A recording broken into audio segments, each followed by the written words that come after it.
Hi guys, хар самруудаа тавтаа морил та бүхэндээ энэ өдрийн мэндийг хүргэе. За бүгдээрээ зүгээр жирийн нэг ээжийг төсөөлөд үзье. Хүүхдээ дэмждэг, сургуулийнхын арга хэмжээнд очдог, хичээл номыг нь хийлгүүлдэг, гэр орноо авч явдаг. За ер нь хүүхдийнхээ бүхэл арт талыг нь хариуцдаг. Гэхдээ заримдаа энэ дүр зураг бол зүгээр л нэг гаднах маск байдаг. 90-ад оны Texas-ийн нэгэн хотод cheerleading буюу хөгжөөн дэмжигчдийн нэгэн тэмцээн аажмаар нэгэн аимшигтай зүйл болон хувирдаг. Нэг ээж охиноо багт оруулахын тулд өрсөлдөгч охин болон түүний ээжийг устгах тухай ярьж эхэлсэн. Энэ бол хайр биш, энэ бол амбиц биш, энэ бол хитэрсэн хийрхэл ямар үр дагаварт хүргэдгийг харуулсан бодит хэрэг. Өнөөдөр бид Pom Pom Mom хэмээн нэрлэгдсэн тухайн үедээ Америкийн хамгийн аимшигтай сабурбан гэмт хэргийн нэг болсон энэхүү хэргийг задлж ярина. Энэ бол Wanda Holloway буюу Pom Pom Mom.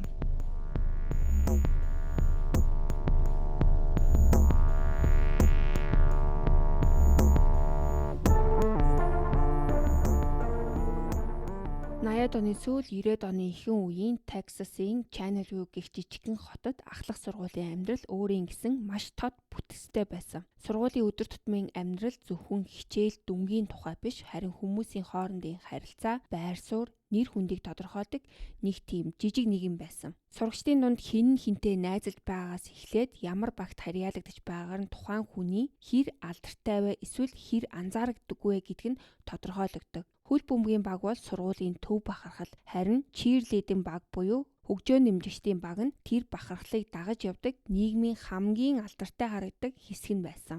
За хөгжөөн дэмжигч хийн гэдэг нь бол зөвхөн спортын нэг төрөл байгаагүй. Тэнд багтна гэдэг нь олон хүүхдийн хувьд найз нөхдийн хүрээ, анхаарал, сургуулийн доторх байр суурийг нь тодорхойлдог. Тиймээс багт орох шалгаруулалт бүр маш өрсөлдөөнтэй, сэтгэл зүйн хувьд ч өндөр дарамттай болдог байсан. Энэ орчинд өсвөр насныхан өөрсдийн байр сууриа олох гэж хичээж өдөр бүр жижиг өрсөлдөөн харьцуулалтанд амьдардаг байсан. Хэн нь илүү алдартай вэ? Хэн нь илүү авьяастай вэ? Хэн багт үлдэх вэ гэдэг асуултууд тэдний өдөр тутмын амьдралын хэсэг нь болсон. Мөн энэ бүхний ард эцэг эхийн оролцоо бол маш хүчтэй байсан. Зарим нь хүүхдийнхээ амжилтанд маш их ач холбогдол өгч сургуулийн энэ жижиг ертөнцид өөрийнхөө оролцож эхэлдэг байсан. Ингэснээр сургуулийн энгийн мэд харагдах соёл аажмаар илүү өрсөлдөөнтэй, дарамттай орчин болж хувирсан. Гаднаасаа бол энэ бүх зүйл жирийн нэг хотын ахлах сургуулийн амьдрал мэд харагддаг. Гэхдээ дотроо бол энэ нь өсвөр насны хүүхдүүдийн хувьд нэр хүнд, дарамт, хүсэл мөрөөдөл гурвын дунд тэнцвэрээ олох гэж оролцсон жижигхэн хатуу ертөнцийн байсан. Одоо ч гэсэн ер нь тийм л байгаа ах.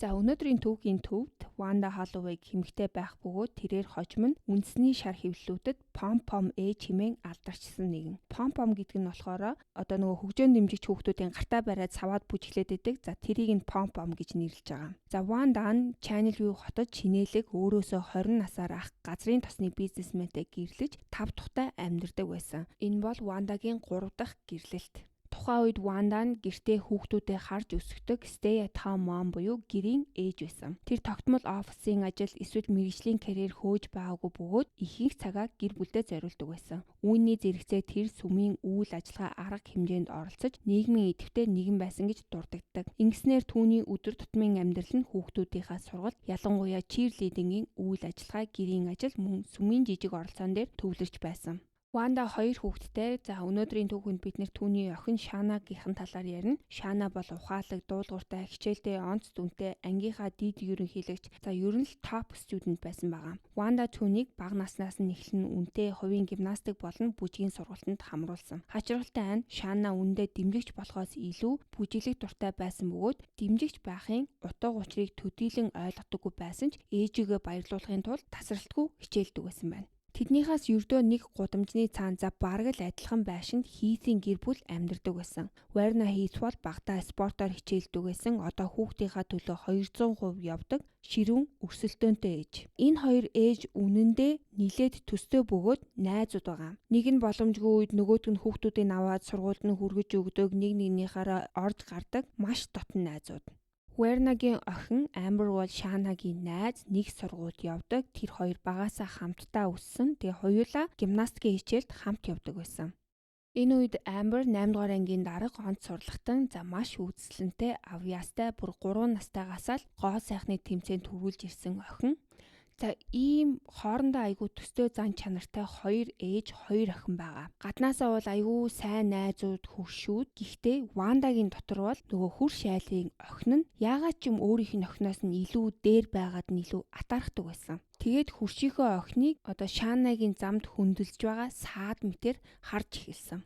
Ванда охин Шаанаага хөгжөөн дэмжигчдийн багт оруулах гэж бол бүхнээ зориулдаг байсан. Вандагийн энэ хүсэл тэмүүлэл нь бол зүгээр нэг гинэт бий болчихсон зүйл биш. Энэ нь түүний өөрийнх нь бага наснаас холбоотой. Channel View хотод өсөж торинсон Ванда орон нутгийн бүжгийн хамтлагт орж хөгжөөн дэмжигч охидын багийн гишүүн болохыг маш ихээр мөрөөддөг байсан. Гэхдээ Ванда бол маш консерватив, шашин шүтлэгтэй гэр бүлд өссөн. Орон нутгийн бетон зургын үйлдвэрт ажилладаг хатуу чанд аав нь түүнийг энэ үйл ажиллагаанд оролцохыг нь эрс хоригдсан. Түүний хувьд энэ нь гэр бүлийнхээ ихтгэл үнэмшилд харшилж, чирлидрүүдийг хитрхи богино юбэг, цамцны зах хит задгай, за ерөнхийдөө хувцас нь хитрхи ил задгай байна гэж үздэг байсан. За мэдээж энэ хатуу хориг нь бол бяцхан Вандаг маш их сэтгэлээр унгаадаг. Энэ үед Ванда өөртөө хизээ нэгэн цагт хүүхэдтэй болвол аав шигээ ингэж хатуу хандахгүй гэдгээ тангаргалж исэн. Ванда хичнээн аавынхаа үгэнд орсон ч түүний дотор нь бол хизээж биелээгүй тэр мөрөөдөл нь байсаар л байсан. Ванда өөрийнхөө алдсан боломжуудын улмаас охин Шаанаагаараа дамжуулан амьдрахыг хичээж эхэлсэн. Тэрээр өөрт нь олдоогүй алдар нэр нийгмийн байр суурийн замыг охиндоо заавал туулуулна гэж хатуу шийдсэн. Шаанааг дөнгөж 5 настай байхаас нь эхлэн Ванда түүнийг хувийн хөгжөөн дэмжигчдийн сургалтанд хамруулж өөрийн гэрийнхээ гаражийг хүртэл Шаанаад зориулсан бүжиг чирлидингийн тусгай эсүүд болгож өөрчилдөг.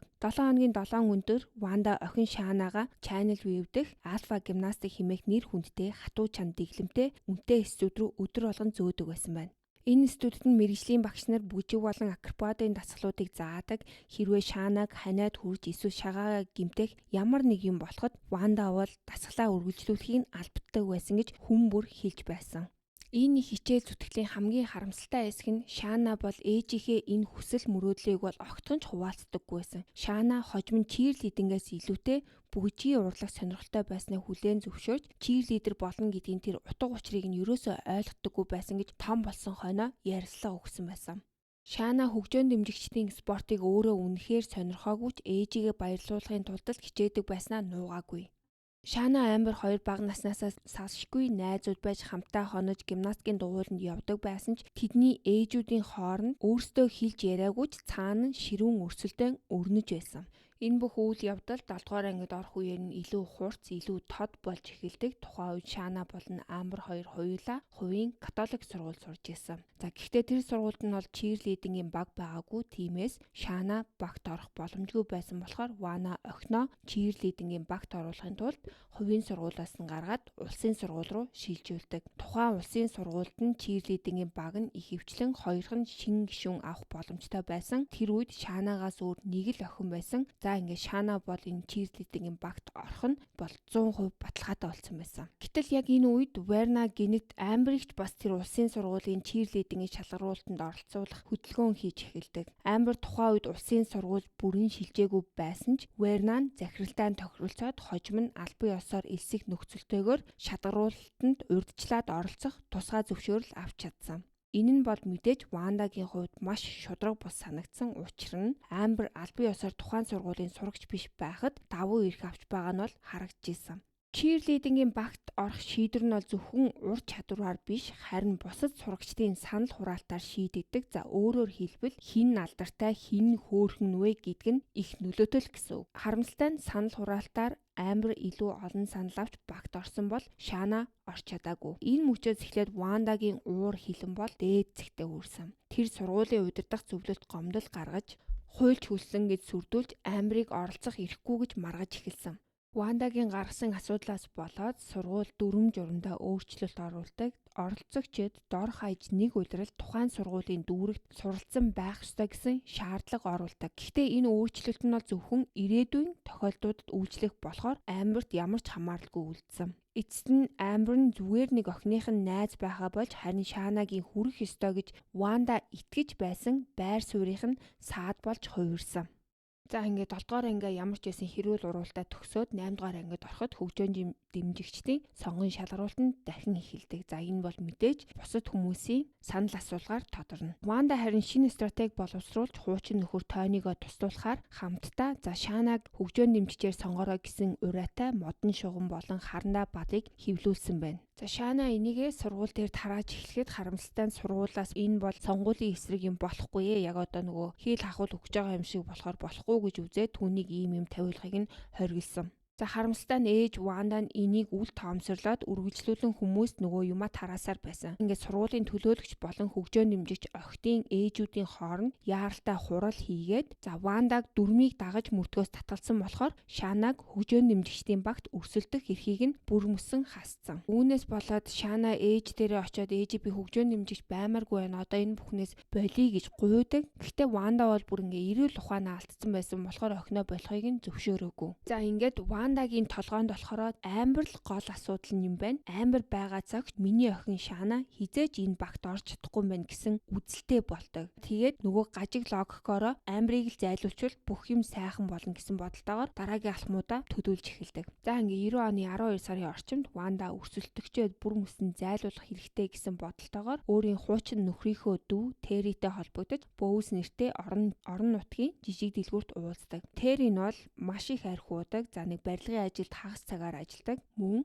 согтуугаар жолоо барих болон олон нийтийн газар согтуурах зэрэг жижиг зөрчлүүдээр баривчлагдаж байсан түүхтэй нэгэн байсан. Вандагийн хувьд бол түүний таньж мэддэг хүмүүс дундаас хамгийн нэг гэмт хэрэг хийчих байхтай гэсэн хүн нь л Терри байсан байгаа. Терри Вандагийн машин суухад Ванда за чи зээдүүгийнхаа төлөө юу хийж чадах вэ гэж асуусныхаа дараа огт тийм тоомжиргүй байдлаар 13 настай Амбер болон түүний ээж Вернагийн талаар яриад одоо эднийг алах хүн олж өгөхийг асуудаг. Гэхдээ тэр үед бол Терри сүмд явж амьдралаа засахыг хичээж байсан болохоор Вандагийн ингэж хийсэн нь одоо түүнийг доромжилсан мэт санагдаж зүгээр л Вандаг түрхэн зургийн уурнаасаа болж л ингэж ярьж ингэж бодоод тоохгүй орхисон байгаа. Харин 100 сарын өмнөх орой Шана өвөө эмээдээ зочилж байх үедээ Терри ээж тантай ярилцмаар байна гэсэн нэг бичиг өгөхөд Терри Ванда руу уцаар холбогдоод Ванда дахиад нөгөө юмаа хэлээд үнэхээр энэ хүмүүсийг алах хүн хэрэгтэй байна гэж дахин хэлдэг. Энэ үед л Терри энэ бол үнэхээр чин сэтгэлээсээ ярьж байгаа юм байна гэдгийг нь ойлгосон байгаа. Ингээд Терри Вандаг бол юу ч хийж магадгүй хүн байна гэж бодоод хэрвээ өөр хүн олж аллах үйлдэлвэл өөрөө хамсаат нь болж магадгүй гэдгээ ойлгож Терри өөрийн ах Тони нөгөөх нь бол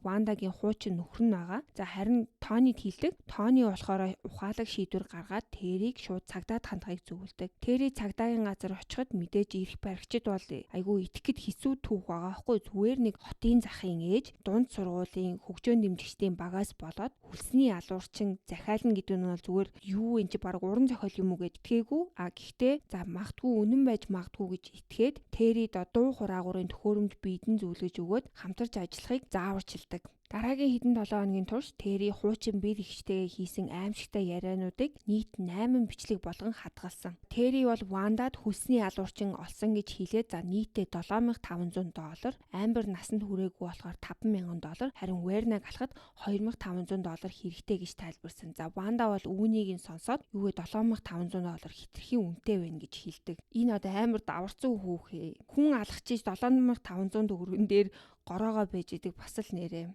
За ингээд мөнгөндөө горгоор Ванда ч зөвхөн Вернаг онилж алахаар шийддэг. Ээж нь бол хямдхан $2,500. Хэрвээ ээж нь ингээд өгчихвэл Амбер ингээд сэтгэлээр унаад чирлидийн шалгаруултанд үргэлжилж оролцож чадахгүй гэж бодсон байгаа. Нууцаар бичигдсэн аудио бичлэгнүүд бол Ванда бол ямар ч тийм хүний аим хороох гэж байхдаа ямар ч тийм гимшил бол байхгүй мэдээж. Өөр инээгээл нөгөө хүсний алуурчин за яг хална үстэй, яг хийн үстэй гэд бүр байн асууж исэн.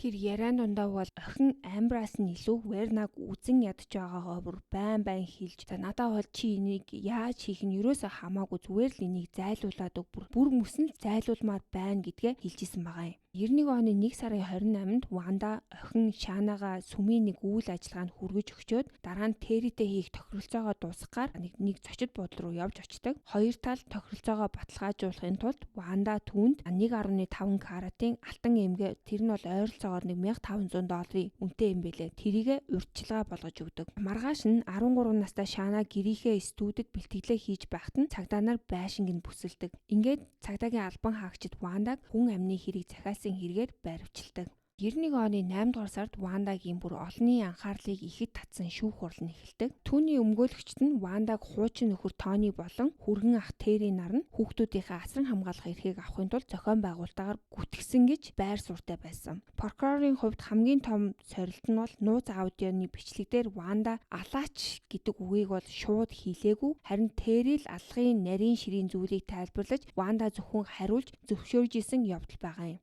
Тангарагтны шүүх хэдхэн цагийн турш хилцсэний эцэст Вандаг хөлсөөр хүн амны хэрэг захиасан гин буруудаа тооцож 15 жилийн хорих ял оноосон. Гэхдээ гинтийн эргэлт гарч уг ялыг бүхэлд нь хүчингүй тооцсон. Яагаад тэгэхээр тэр үед одоо тангарагтны шүүгчдийн нэг нь харт тамхины хэрэгээр тэнсэн харгалзах ялтай байсан. Тэгээд энийгээ нууж дарагдуулсан нь илэрч хуулийн дагуу шүүх хурал суух эрхгүй болох нь тогтоогдсон болохоор шүүх хурлыг хүчингүй болгосон.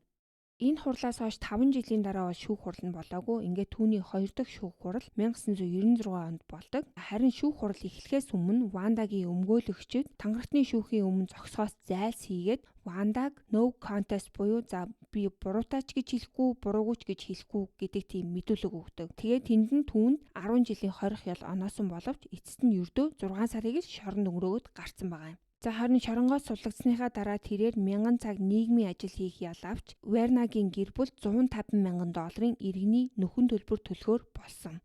За ингээд энэ хэрэг болон шүүхийн хэргийн дуйлаанаас хойш Ванда бол олон нийтийн анхаарлаас бүрэн алга болсон. Дахин хэвлэл мэдээлэл ярилцлага өгөөгүй, хизээж дахиж гарч ирээгүй. За харин 2012 онд түүний охин гарч ирж ярилцлага өгсөн. Шана анхудаа олонний өмнө гарч бага наснаа туулсан сэтгэл зүйн шарах түүнийг эдгэхэд зарцуулсан урт хугацааны тэмцлийн талаар маш илэн далангуй ярьсан. За хамгийн харамсалтай нь өөрөө хэлж байгаа байхгүй юу? За би хүүхэд байхдаа өөрийгөө буруутгаж хэрвээ би жоохон илүү сайн байсан бол энэ багт ороод энэ бүх зүйл хиндэж тохиолдохгүй байсан гэж өөрийгөө буруутгадаг байснаа ярьсан. 12 онд Шана ахлах сургуулийн англи хэлний багш, гэр бүлийн хүнтэй, за тэгээ бүр 2 хүүхдийн ээж болсон байсан. За ээжийнхээ гаргасан алдаанаас сургамж аваад өөртөө за хизээж би ийм ээж болохгүй гэж амласан гэж хэлсэн. За тэр мөн ээжтэйгээ харилцаагаа бүрэн таслаагүй ч гэсэндээ ердийн нөгөө нэг ээж охины харилцаа бол байхгүй. Тэгээ дээрэс нь бол тэр хоёрын хооронд бол нэг тийм тодорхой хэмжээний хэл хязгаартай болцсон гэдгээ ярьсан. За өнөөдрийн хэрэг бол нэг ийм ээжийн тухай хэрэг байлаа. За ер нь ээж гэлтгүй эцэг их гэдэг бол үр хүүхдийнхээ төлөө юу ч хийхэд бэлэн байдаг хүмүүс. Гэхдээ энэ хүний хувьд бол зүгээр хүүхдийнхээ төлөө энийг хийсэн гэж хэлэхгүй, зүгээр өөрийнхөө дотроо байдаг тэр мөрөөдлийг хүүхэд байхдаа биелүүлж чадаагүй тэр мөрөөдлийг биелүүлэхийн тулд охиныгоо ашигласан ч гэх юм уу, одоо юу ч ярмаар юм. За ямар ч байсан ийм хуваа бодсон ийм муухай хэрэг хийж өөрийнхөө ч тэр хүүхдийнхаа гэсэн ирээдүг балалсан ийм хэрэг байла. Хүмүүс гэхдээ нэр үнэхээр юм бүр санаанд оромгүй юмнуудаас болж хэрэг хийх юм. Тэг ялангуяа ийм юмнаас болоод хүний амийг авах гад ингэж улаарч дайрч идэг. За мэдхгүй ямар нэг ингэж ийм сэтгэхүйтэй болдсон баа бүү мэд. Хүмүүс минь тэгээд энэ шиг ийм тэнийг юм хийж ирээдүгээ баллаа. За ингээд өнөөдрийнхээ дугаараар натаа хамт байж дуустал нь сонссон та нартай баярлалаа. Ингээд дараагийнхаа дугаараар уулзлаа. Баяр таа.